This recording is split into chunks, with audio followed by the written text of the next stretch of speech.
In today's video, I will walk you through how to change chart timeframes on investing.com.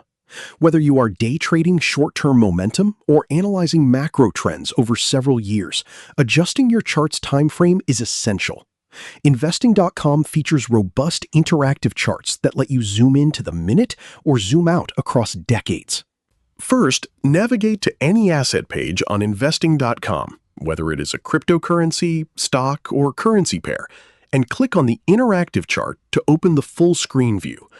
Once you are inside the interactive chart interface, look at the top menu bar, just above the price action. You will see a row of preset time frame intervals. Here is a quick breakdown of what those standard buttons mean for your analysis.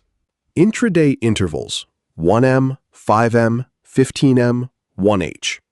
These break down a single day into minute or hourly blocks, perfect for day traders tracking short-term volatility. Daily and weekly intervals, 1D, 1W.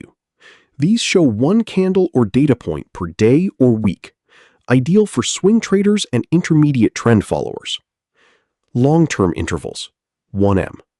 Monthly charts strip out the daily noise, giving you a macro perspective on multi-year asset cycles. Simply click any of these preset buttons, and the chart will instantly update to reflect your chosen interval.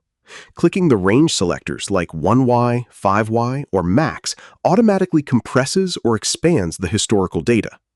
Alternatively, you can click the calendar icon or drag the edge of the timeline slider at the bottom to crop the chart to a specific market event, earnings release, or breakout period.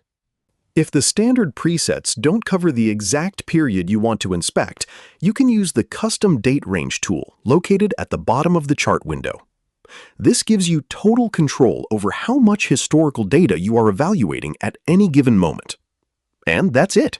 That's how to change chart timeframes on investing.com.